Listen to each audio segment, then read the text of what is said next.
Yo guys, Dwayne here, Dry Creek Wrangler School. I don't know if you guys have seen Dry Creek Wrangler School, but that's a very solid channel. I've been listening to him a lot, and he's one of the guys that got me into cigars and smoking pipes, smoking tobacco. I started smoking tobacco probably less than a year ago. I just kind of intellectually looked into the philosophy of G.K. Chesterton, and I realized that tobacco is not necessarily bad, and that there is fruits that can come out of it. The pint, the pipe, and the cross, as G.K. Chesterton says. It's a really solid YouTube channel, the Dry Creek Wrangler. He has a lot of old cowboy wisdom. I'd highly recommend it. But sometimes you just gotta take time to chill out and kind of. What's cool about one of the main takeaways about smoking cigars that I learned from that channel is that, like, we live in a kind of like a capitalist, like, modern society where it's like go, go, go, go, go, but there's never really time to process. And the nature of a cigar or a pipe is that it requires you to slow down. It requires you to kind of be a little bit more reflective. If you read Brave New World by Aldous Huxley, they literally structured the society so that there's not like reflective, quiet time by yourself.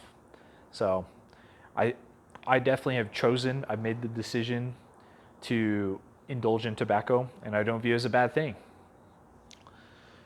But anyways, today's topic is absurdism and why we as Christians shouldn't take it seriously. It's a bunch of garbage, honestly.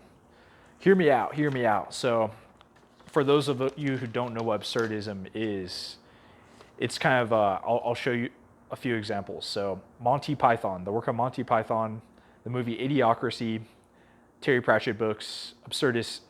It's also an art style. You can just look up absurdist art. The works of Kafka, The Eric Andre Show, BoJack Horseman, and the Beatles.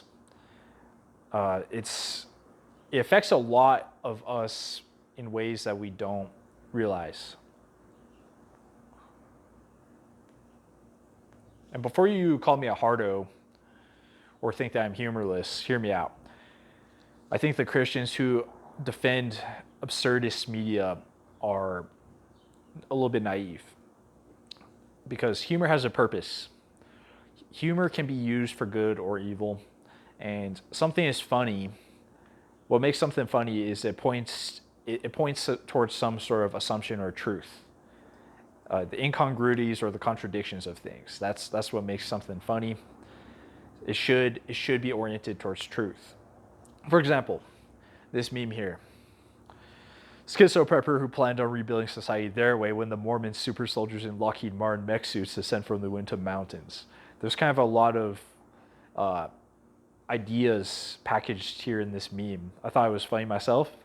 It's kind of funny because it's pointing to some truth that schizo dudes, these prepper individualist guys, they want to like live in a bunker by themselves, and somehow they think they're going to be able to like make a better world without engaging in the current world, and somehow they're going to be able to compete against the other post-apocalyptic groups and reshape society in their image.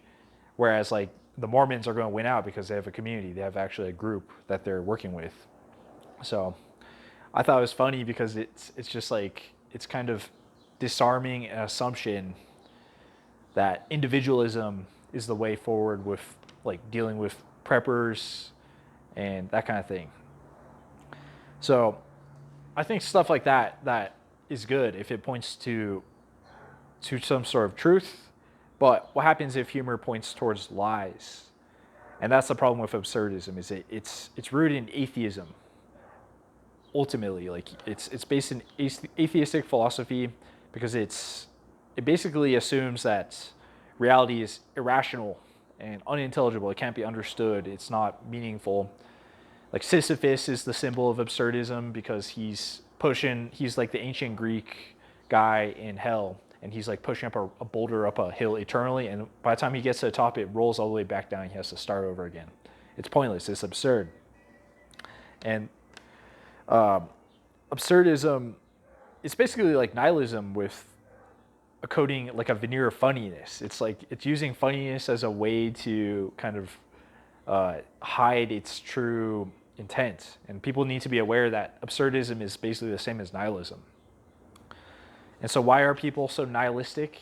It's because they're atheistic, and it's because they believe, because scientists and public school teachers have taught them that all life came from amino acids colliding together in a primordial ooze billions of years ago. My ancestors are fish that crawled onto land, therefore life is meaningless. That's what absurdists and atheists kind of believe. So it's like one step beyond nihilism. It's like, oh, well, things are pointless and nothing matters, so might as well make it kind of funny. Might as well make it entertaining. Let's make it random. Let's make it strange and random and just kind of incomprehensible, because random is funny, right? That's what makes something funny. If it's just straight out of left field, if it's weird. And they'll tell you things like, don't take things so seriously, even though they're clearly sometimes mocking the good, the true, and the beautiful. They don't believe in objective morality. They don't believe in God. And so like they're mocking and they're making fun of things that are good, true, and beautiful. And I think that we should not tolerate that. We should consider those things to be negative, and we shouldn't support absurdist things. Philosophically, absurdism came from the work of Kierkegaard and Albert Camus. And there's some other absurdist philosophers out there, but it's kind of built out of existential philosophy. So that kind of actually makes me a little bit suspicious about existentialism as a philosophy, because it seems like it's kind of influenced all these other modern philosophies. So maybe there is Christian existentialism, but I just don't know. It makes me a little bit suspicious about Dostoevsky, and Jordan Peterson is big on existentialism. And seeing that they're grouped together, I'm not sure that existentialism is actually a good thing. So, I don't know. Have you guys seen Monty Python and the Holy Grail? It's entertaining. It's funny. But I think a lot of people use the humor of Monty Python to justify its actual mocking of Catholicism specifically in the Middle Ages.